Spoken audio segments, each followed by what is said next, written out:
So again, remember they're changing my voice. So obviously on the issue of righteousness, it's not something that the smart society would ignore. If somebody isn't trying to be righteous, their soul is rotting. And if their soul is rotting, they're bringing down their children. And they don't even care because they just want to go along and get along. You see, righteousness is not something the smart person ignores.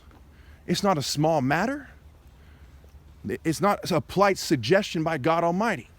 If you don't do the right thing, if you don't eat, for example, you start suffering consequences related to nutrition. If you don't breathe clean air all the time, you start suffering consequences related to the air quality. If you don't do the right thing, your mind, body, soul, and spirit, take it from the top martial artist, is going to suffer consequences related to a lack of a smart physical and spiritual and mental diet. This isn't rocket science here. So why does the society insist on what is wrong and persecute the one who is insisting on what is precise?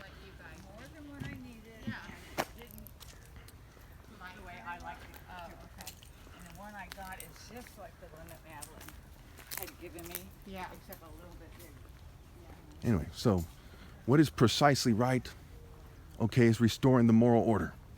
It's like these people who just walk by, no offense to them, okay? They're shallow people. They don't have the brain power, the brain capacity. They don't have the heart to lead people in the right direction. When a bunch of people like that, male or female, get together in some kind of club, what you get is the piece of shit society you get, and they go live in a gated community or in a nicer area of town, and they pretend like the world isn't fucking suffering.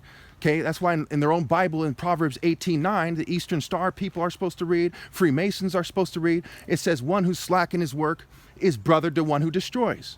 Just, speaking of one who destroys, Francis Galton was a Freemason. He's the guy who coined the term eugenics.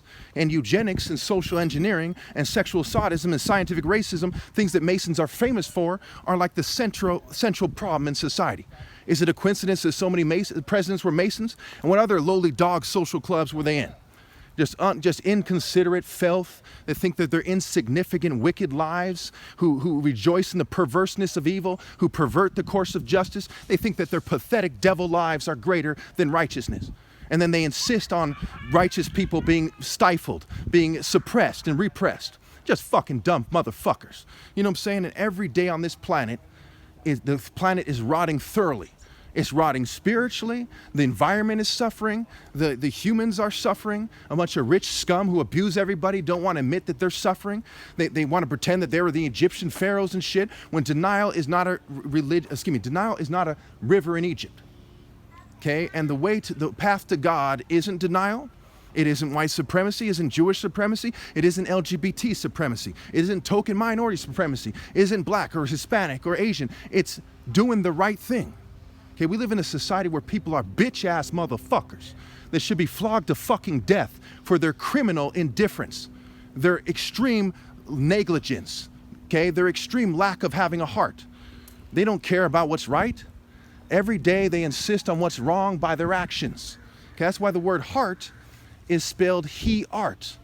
Okay, heart. You say, what is the art of war? What is the art of how they're living? What is the art in their craft? What is the science behind their craft? What is the logic behind the craft? What is their motivations? What are their fruits, their deeds, their works?